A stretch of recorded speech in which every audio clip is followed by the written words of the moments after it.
So who came to Christingle last year? Who was here last year? Brilliant. Can anyone remember what it was I told you to do last year? No. Well, that's probably quite good because I thought I told you all to get stuffed. But I see you're all back here, so it clearly didn't sink in. Although, to be fair, I think I actually told you to get stuffed full of love at Christmas. I wasn't just being mean. Because love is what we find at Christmas. Love is at the heart of Christmas. Love is why we buy presents. Love is why we cook huge dinners. Love is why we keep family traditions going, even if it's hard, because great-grandma likes a proper card, even if the rest of us are on WhatsApp. And 20-year-old children still want to sprinkle reindeer food onto the grass, and we let them because we love them. And we'll even eat sprouts and cook sprouts if it means Great Uncle Reg, some people like them, gets to have sprouts because showing love is what happens at Christmas. And often when we notice the love that we have, it makes us feel tender-hearted to strangers too. And we try and show love to other people. Maybe we volunteer somewhere at Christmas.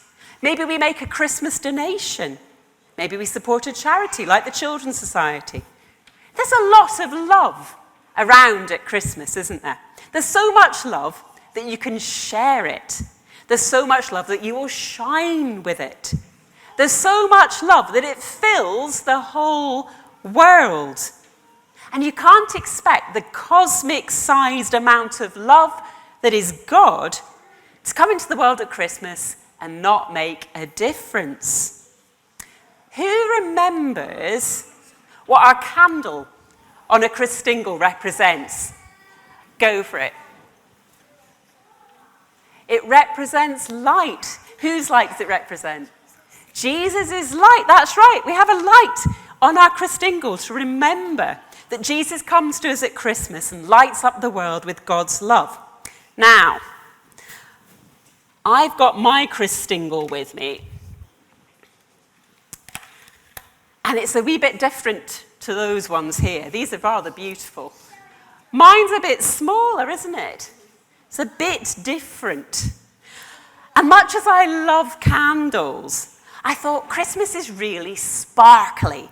So why not use a sparkler instead? Because that has the added bonus, I think, of showing us what happens to our world, our Christingle orange, what happens to our world when Jesus brings Christmas down, a love at Christmas. So should we give it a go? Yes. Okay, let's give it a go. Can we have the lights out, please? This might work. Let's hope so. Takes a bit of doing. Right. Come on.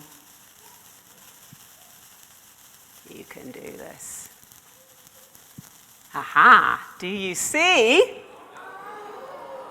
how much the light shines in the world when we let it come in? How much we're glowing? How it's sort of moving around?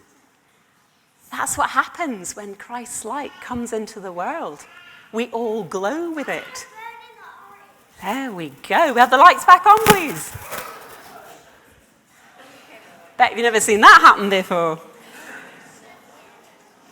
So you can see how the light and the love changes the world. It was beautiful, wasn't it? Glowing from the inside. Everything is changed. Everything glows with light and love. And that's what we celebrate at Christmas. How God's love touched our world just like a little spark. Literally touched it because Jesus came and walked around among us. And we suddenly get to see exactly what God is like. We are shown that wherever there is love, there is God. Where there is joy, there is God. Where there is charity, there's God. Goodness and generosity and kindness. You don't need to go back in history and just peek through a stable door to find love at Christmas, because it's right here, shining in our world now. Just look around you. You can see all your family and friends, all those people you know and love. And then if you look wider and share that love you have with those you need it. And wherever there is love like that, there is God. And this is true all year round. So our Christmas story that tells us about the vast force of love showing up in a tiny baby will pull at our heartstrings, and it'll mess with our logical minds in ways that perhaps we don't allow ourselves to think about for the rest of the year. A little spark of wondering about why this ancient story is still told and why it still feels so precious and affecting. Just a tiny spark. It only took that tiny spark to make my orange crystal world glow with light. Just imagine how different our world would look if we each chose to let our little tiny lights of love and our sparks of love shine out all year round. Amen.